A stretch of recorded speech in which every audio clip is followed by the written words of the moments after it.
Assalomu alaykum hammaga. Men bitta Telegram bot yaratgan edim, Parkings nomli. O'shani sizlarga ulashmoqchi bo'lib, YouTube'ga joylamoqchi bo'ldim. Xo'sh, birinchi navbatda nima qilamiz? Birinchi navbatda papka yaratib olamiz. Papka qanday yaratamiz? Papkani shunchani tugmasini bosib, sozlat bo'limiga olib kelamiz va u yerda papka yoki yarlik yaratishimiz mumkin. Papka yaratib olamiz. Men hozir yaratganman. Keyin buni ichiga muhit yaratib olishimiz kerak. Xo'sh, ismliga kirishimiz kerak. Buning uchun mana bunaqa kirsak ham bo'ladi. Papkani ichiga kirib, mana yuqoriga shunchani tugmasini tekizib olamiz va smd deb yozamiz. Enter deb bosamiz. Enter deb bosganimizdan keyin mana bu oyna smd oynasi hosil bo'ladi, paydo bo'ladi. Bunga endi muhit borligi bormi yo'qmi buni ko'rib olishimiz kerak. Bir qarang, mana bu elishni bosamiz, masalan muhit yo'q bo'ladi, hech qanaqa nima kiritilmagan bo'ladi.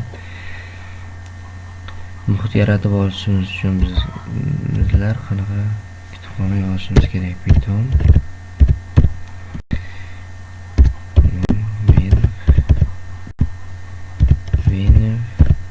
name bo'ladi.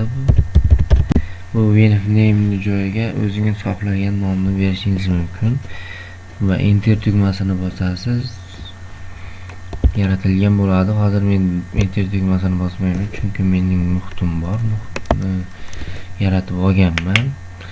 Endi bu muhitni aktivatsiya qilib olamiz. Mainbot deb yaratib olganman men.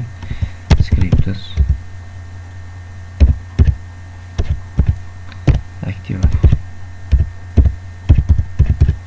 aktivatsiya qilib enterda bosamiz. Xo'sh, bu yerda xatolik berdi. Menda ikkita bor edi Telegram botda, o'shanda xatolik beryapti. Mana to'g'riladik. Enterda bosamiz, mana muhitga kiryapti. Mainbot muhiti yaratib olinyapti. Mana yaratib oldik. Buni aktivatsiya qildik va siz muhit ichiga ishlayotgan bo'lasiz. Mana bu narsa chiqdi. Mana men bu Mainbot muhit ichidaman. Endi Visual Code'ga o'tib, kod yozib, nima qilish mumkin? Men Visual Studio'da kod yozganman. O'shani sizlarga tushuntirib beraman hozir. Mana Visual Studio'ga kiramiz. Mana men yaratgan bot. Ko'rishingiz mumkin 148 qatorlarni hisoblab tashlasak.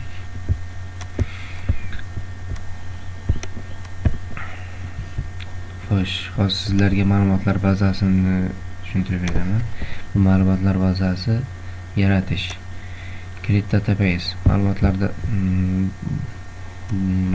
bazasini yaratish funksiyasi.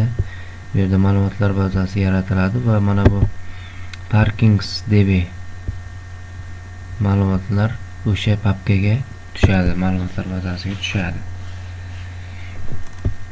Va unda mashinalar jadval hosil bo'ladi. O'sha jadval nimalarni oladi? Mashina raqami, ism, familiya, telefon raqam, o'sha ma'lumotlarni saqlaydigan bo'ladi. Keyin hozir biz buni Telegram bot vaziriga kirib ulashimiz kerak, token olishimiz kerak bo'ladi, lekin uni keyinga qoldiramiz. Hozir ma'lumotlarni start tugmasini nima qilishni, ma'lumotlarni saqlash, qidiruv bo'limi bor bizda, emish holati bor. Start komandasidan boshlaymiz. Masalan, start komandasini sizlarga hozir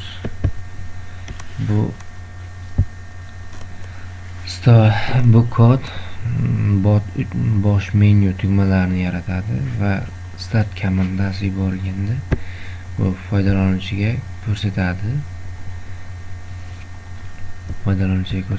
Bu mana bu ikonkalar hosil bo'ladi. Masalan, mashina raqamini kiritish o'rniga boshqa narsa kiritishingiz mumkin. Masalan, o'zingiz xohlagan narsangizga qanaqadir bot yaratadigan bo'lsangiz.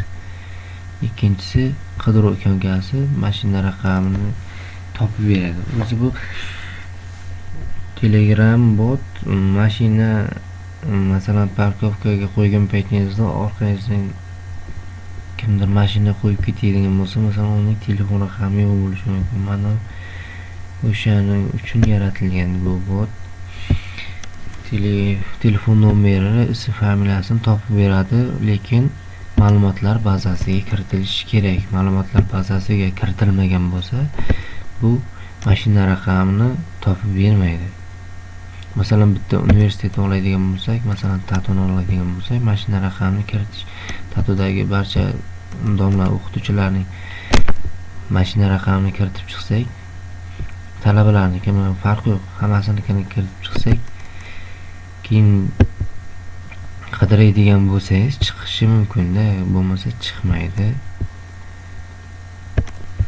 Hozir buni ko'radigan bo'lsang, FSM holatlari deyapti. Bu FSM holati, bu kod Finite State Machine FSM dan foydalanib, bot ichidagi foydalanuvchi bilan muloqot jarayonini boshqarish uchun ishlatiladi bu. Xo'sh. Hozir mana ma'lumotlarni saqlash. Bu ma'lumotlarni saqlash bo'limi. Xo'sh. Bu kod ma'lumotlarni saqlash funksiyasini bajaradi. Bu funksiya mashina raqami, ism familiya va telefon raqamini ma'lumotlar bazasiga qo'shib boradi. Xo'sh, bu funksiya foydalanuvchi mashina raqamini yozganda egasi va telefon raqamini topib beradi. Mana bu qidiruv bo'limi.